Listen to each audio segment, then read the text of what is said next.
The Arabian Desert. A vast ocean of drifting sands and scorched, sun-baked rocks. Beneath these endless dunes, oil. The lifeblood of our new mechanical century.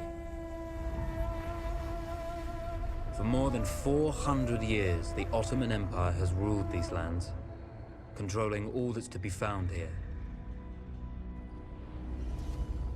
But the Ottomans do not rule unopposed.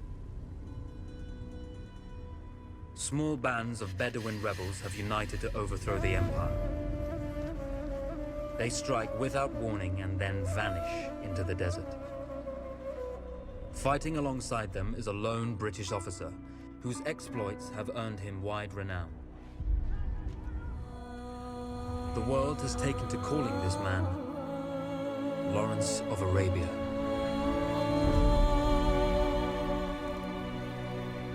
In the desert, you rely on good planning, but you also hope for a dash of luck. And luck was with us when we learned of a recently derailed Ottoman train carrying a most interesting piece of cargo.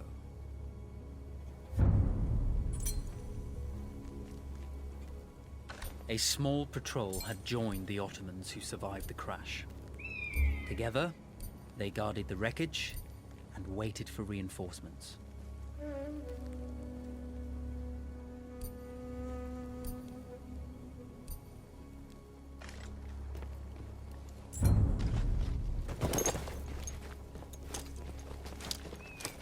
A lone fighter has just one advantage over a large enemy force.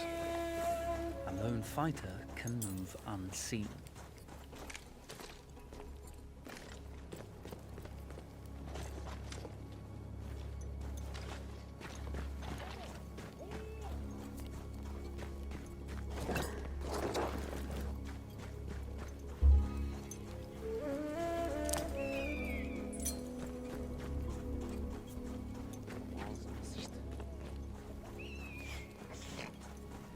Cry havoc and let slip the dogs of war.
Now, it's over.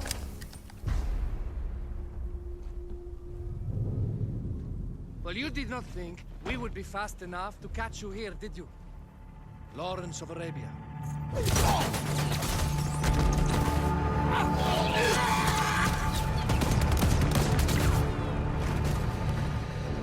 Actually, I was rather depending on it.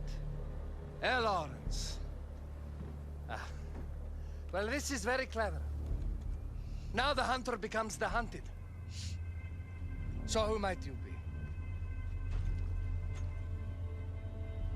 How enchanting you are, my dear. I'll show you enchanting. If it weren't for you, I'd be free. Free, is it? You'll be free when you're dead. And I'm happy to tell you, the Empire intends to grant you all this freedom very soon. Even now, an engine of destruction scours this desert, obliterating your allies, your families, your homes. Soon there will be nowhere to run. Nowhere to hide. Soon all that you know, and all that you love, will be ashes. You will all be free to die. Oh. Ah, you animal! Zara!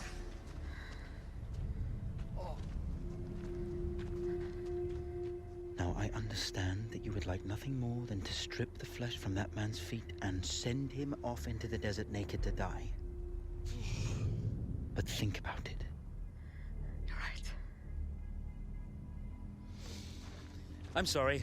My friend here, she can be a little brusque.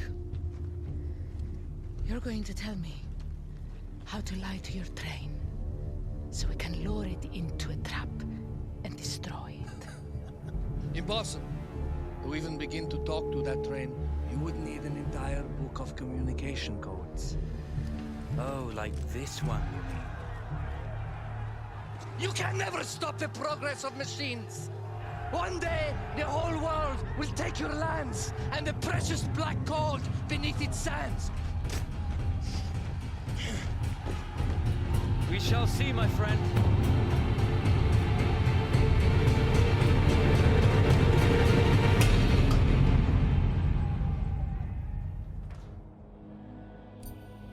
Of course, obtaining the codebook was not enough. To destroy this Iron Dragon, this Canavar, as the Ottomans have named it, we had to send it 3 encrypted messages telling it to stand down. There were Ottoman outposts scattered along the railroad tracks. The commanders there carried high... We had to use those to send our orders. Infiltrating the village wouldn't be easy. A full detachment of Ottoman soldiers had occupied it. The Ottomans had chosen an isolated location for their desert outpost. It seemed lightly defended. It was also well stocked with arms and equipment. The ancient ruins were all that remained of a civilization now lost to time. The Ottoman Empire brought in the modern world with a host of armored vehicles and field guns. 3 commanders to eliminate, 3 personal message capsules to be stolen, and then sent with our false orders. How Zara tackled this dangerous and audacious mission was up to her.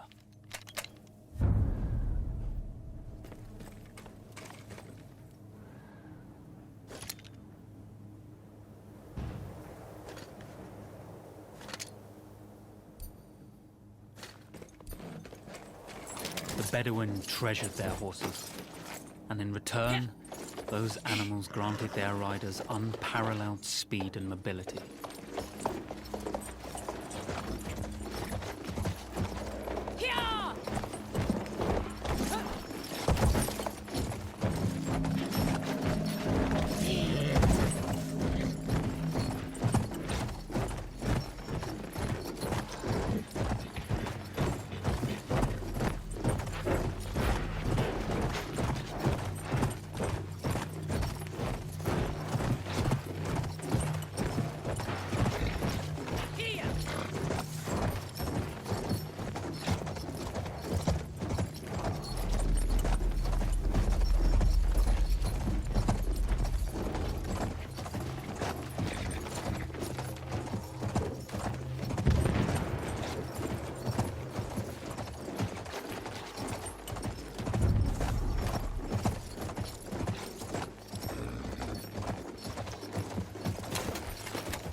Kavşak sabit.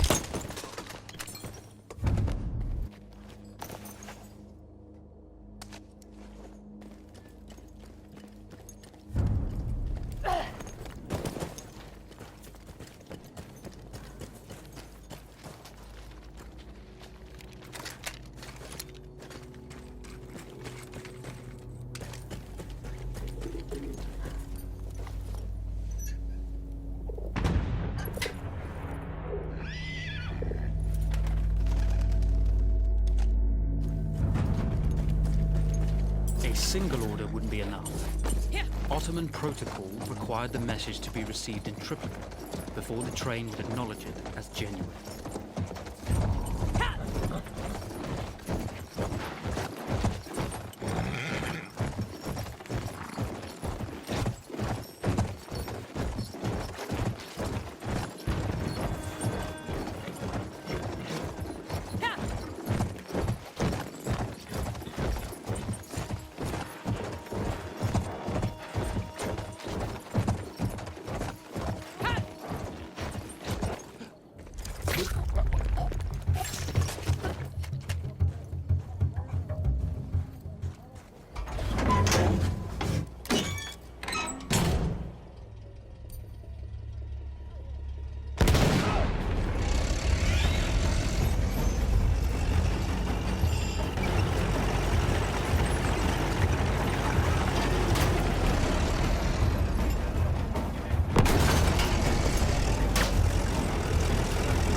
trust in Zara's abilities, but I had complete confidence that she would carry the day.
Bak demedi deme. Bu yüzbaşı benim başımı yakacak. Ne yaptıysam artık. Ya başkasını anlat. Benim dilimden aşağı Kasımpaşa. Bilmem anlatabildim mi?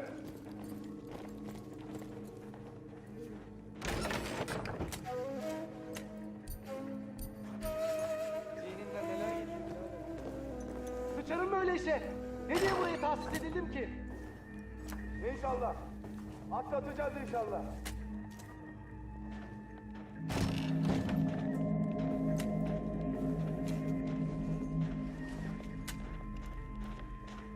O kim görünüyorsun lan?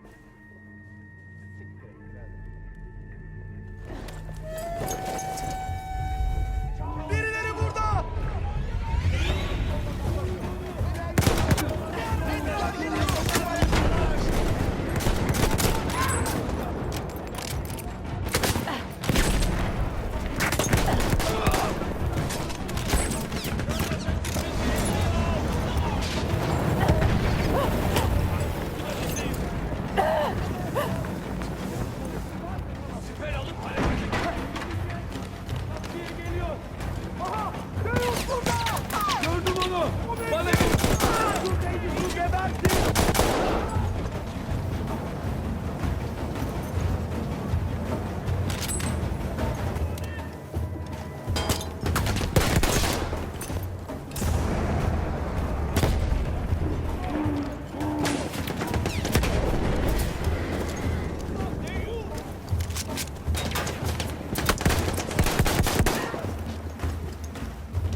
you see, the message had already been sent, my dear.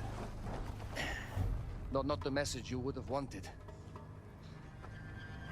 Lawrence was such a good host. It almost seemed rude to escape. I made sure to note the location of Lawrence's camp, of course. Which means... the train knows too. Twice, you told that train everything was clear. But... I told it exactly where to attack.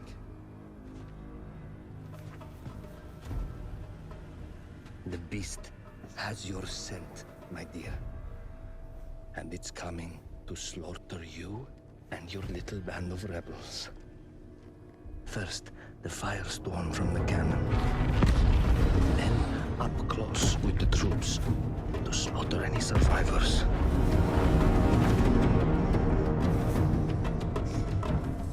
The legend of Lawrence of Arabia dies tonight.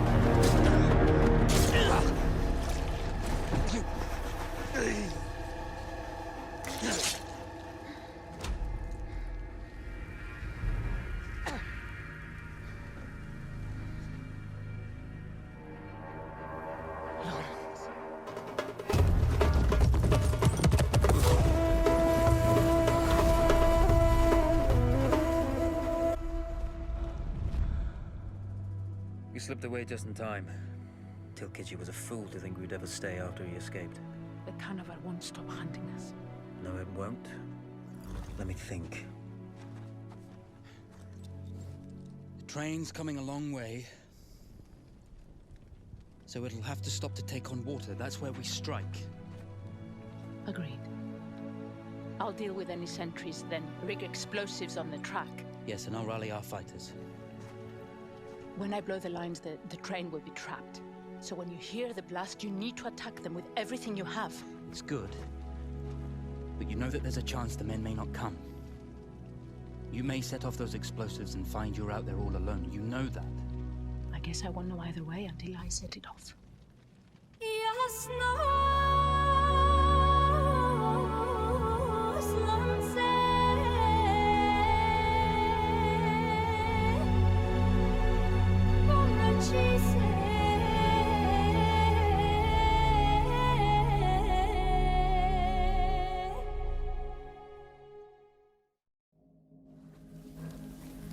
Man makes plans, and God laughs.